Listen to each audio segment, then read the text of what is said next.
What's up guys, Big Clive 34 coming at you today with a video that I just kind of wanted to make because I've always seen these abandoned supercars lurking around on the internet and I was wondering where they came from. So I looked it up and it happens to be that a lot of these cars are coming from Dubai, and the reason behind why they just get abandoned, you know, cars that cost hundreds of thousands of dollars, is actually really strange. So we're going to talk about it. Roll that intro real quick though. First of all, I want to thank you guys for liking this video if you enjoy it, and subscribing to the channel to see more like it if you enjoy it. If you don't enjoy it, rip me apart in the comments. I welcome it. By the way, just a quickie for those of you looking for truck updates, about the middle of this upcoming week, you should be seeing some truck updates. Anyways, let's get rolling. So, talking about Dubai, the land of excess in the Middle East. It's one of the richest countries on paper, and at least from what I've seen on YouTube, these guys really like to go above and beyond with their cars, with all types of different modifications. But simultaneously, while Dubai is a rich area and they have all these supercars, they also have a large instance of supercars being abandoned. And we're not just talking about low-end supercars, we're talking about cars that are hundreds of thousands of dollars, even approaching $1 million in some cases. That's like double, triple, 4 times the average American house price, just abandoned, sitting there with dirt covering it. What the heck is going on? What it comes down to is basically the fact that some of Dubai's laws are pretty insane by American standards. If you're here and you don't pay for your car loan, what happens? You might get an embarrassing tow truck out front of your house towing your car away, and it's kind of bad, but compared to Dubai, it's nowhere near as bad, even when you consider that your credit's gonna get dinged up. In Dubai, if you don't pay for your car loan, you go to jail. I'm not kidding. They have this thing called Sharia law that dictates if you fall behind on your car loan enough, it's not a civil offense, it's a criminal offense. I'm gonna read you a quote from a site called Viral Nova that reported, if you fall behind on your car payment, bounce a check, or stop paying for your credit card, or default on a mortgage, you go to prison.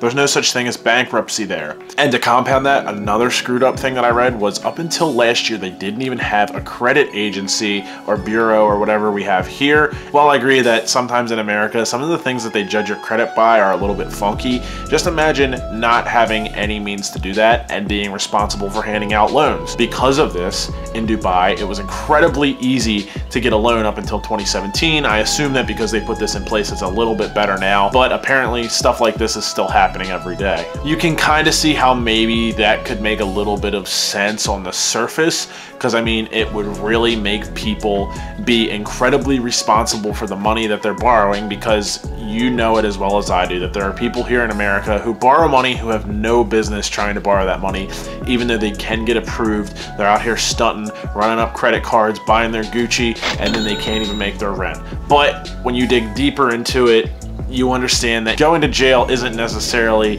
an equal punishment for such a crime. Then when you consider the fact that something like a bad economy or recession could happen, just think about it. There's a very good chunk, probably the vast majority of Americans, that would have been looking at jail time if that was the case here. What it all came down to over there is the fact that people were trying to play keep up with the Joneses.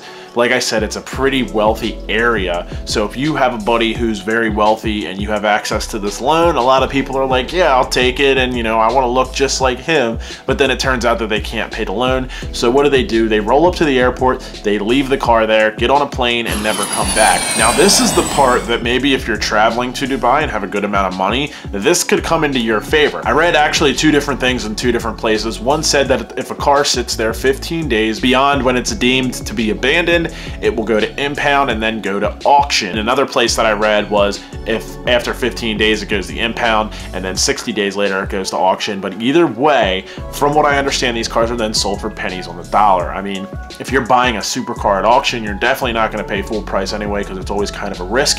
But this could be an amazing come up for somebody who has the cash ready to roll and is ready to buy a supercar. Or maybe if you want a supercar that's a little bit higher than what you would normally be able to afford, you could maybe afford it if you pick it up at auction because somebody just left it behind. There's not necessarily anything wrong with it, but they left it behind because they couldn't afford it. This is believed to happen with about 3,000 or so cars every year. Guys, that's a touch over 8 cars every day. Just think about how insane that is, that 8 people a day are leaving behind their cars just because they can't pay for the loan. Now, just a little fun fact, this was a stat pulled in 2007, but at one point in time, according to the Seattle Times, when they did a piece on this story, they claimed that 1,200 people in Dubai's central jail were in there strictly because of this loan situation. That's 40% of the jail. If that is not the craziest thing that I have ever heard, I'm not really sure what is. Anyways, guys, this was just a quickie. Hope you enjoyed. Moral of the story, if you go to Dubai, make sure you pay your loans, don't bounce any checks,